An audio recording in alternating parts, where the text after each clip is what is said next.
Сәлеметсіңдер ме балалар?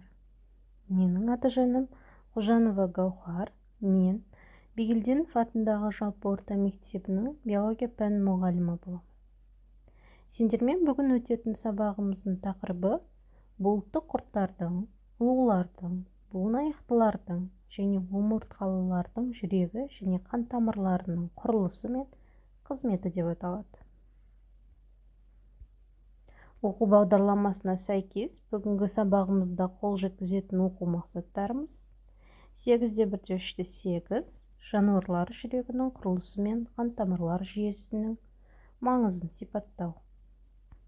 8-1-3-9 қан тамыр қабырғасының құрылысы мен олардың қызметі арасындағы байланысты орнату. Жаңа сабағымызға кіріспес бұрын сендерге миға шабуыл ретінде бірнеше тапсырма беріп өтейін. Бірінші, жүрек не үшін керек екенін түсіндіріңдер. Екінші, перикард, миокард, эндокард терминдеріне анықтама беріп өтіңдер. Үшінші, қан тамырларының қабырғаларын сипаттаңдар. Осы сұрақтарға жауап беріп болсақ, жаңа сабағымызды бастайық. Жануарлардың қан айналым жүйесі тек қан тамырларынан немесе жүрек пен қан тамырларынан тұруы мүмкін. Бүкіл омыртқалылардың жүйесі адам ағзасының мысалында беріледі. Естеріңде болса, эволюция барысында қан және қан айналым жүйесі ең алғаш рет бұлтты құрттарда пайда болды. Оларда жүрек болмайды. Жүректің қызметін дененің алдыңғы жағындағы жүрекше деп аталатын 5 ірілеу сақиналы қан тамырлары атқарады екен. Бас сүйексіздерде де жүрек болмайды. Қандауыршада жүрек қызметін құрсақ қолқа қан тамыры атқарады. Бас сүйекті, яғни омыртқалы жануарларда, ұлулар мен буынаяқтылардағыдай қан айналым жүйесі жүрек пен қан тамырларынан тұрады. Оны мына мысалдан көрсек болады. Суретке назарымызды аударайық. Бұл жерде ұлу және өзен шаянның қан айналым жүйесі берілген екен. Ірі қан тамырларының қабырғалары 3 қабаттан түзіледі. Сыртқы қабаты қан тамырларына пішін, серпімділік және беріктілік қасиет береді. Бұл қабат тығыз дәнекер ұлпасынан тұрады.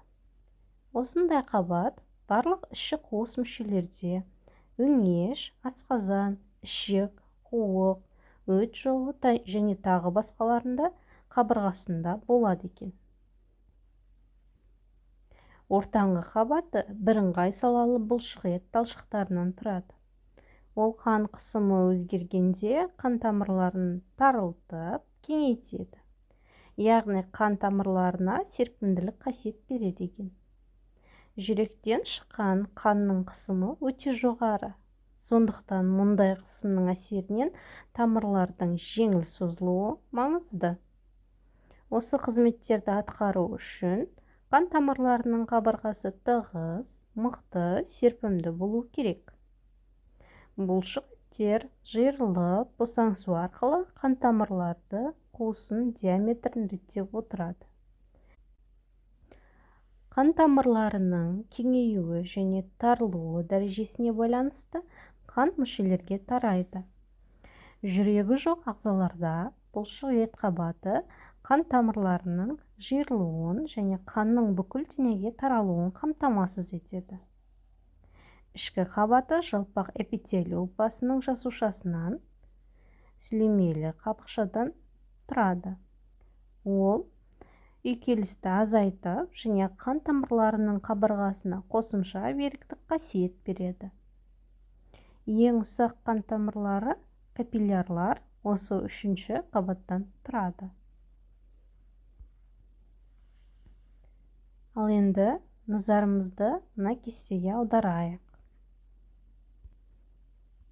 Бұл жерде түрлі жануарлардың жүрек құрылысының ерекшеліктері берілген екен. Бауыр аяқтылардың жүрегі екі қуыстардан тұрады екен. Бір жүрекшеден және бір қарыншадан. Қос жақтаулардың жүрек қуысы үшеу. Олар екі жүрекше және бір қарынша. Бас аяқтыларда үш қуыстан тұрады екен. Екі жүрекше, бір қарынша, екі көмекші желбезекті жүрекше болады екен.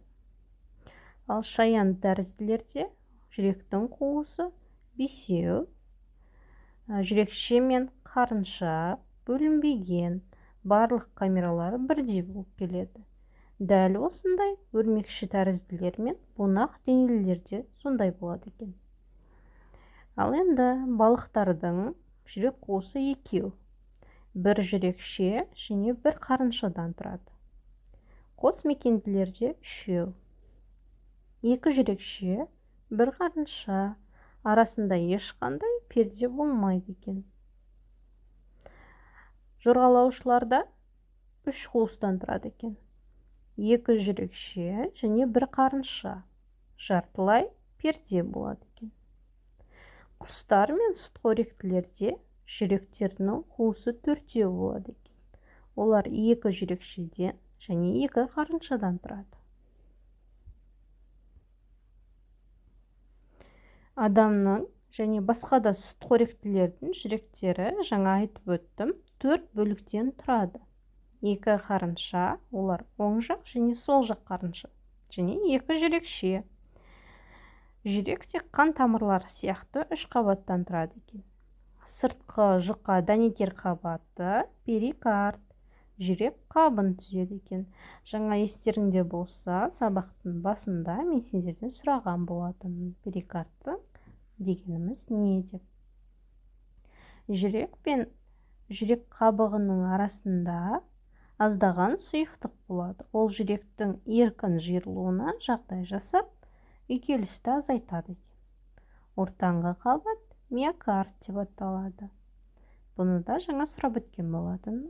Ол ерекше көлденең жолақты бұлшықет қабатынан тұрады екен.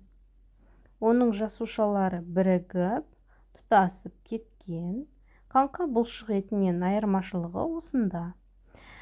Ішкі қабат эндокард, қанмен үйкелісін азайтатын тегіс эпителийден тұрады екен. Жүрек үздіксіз жиырылып, босаңсу арқылы қанның қан тамырларының бойымен қозғалысын қамтамасыз етеді. Жаңа сабақты бастаған кезде айтып өткен болатынмын. Бұлты құрттар, ұлулар, буынаяқтылар және омыртқалы жануарлардың барлығының жүрегі адамның жүрегімен салыстырылады және оған ұқсас болып келеді. Мына суретке назар аударайық. Бұл жерде жүректің ішкі құрылысы берілген екен. Жаңа айтып жаттық, оң жақ және сол жақ қарынша, жүрекше деп, солардың барлығы осы суретте көрсетілген. Ал енді сендерге тапсырма. Омыртқасыздардың ішінде қандай ағзалардың жүрегінің қуыстары болады?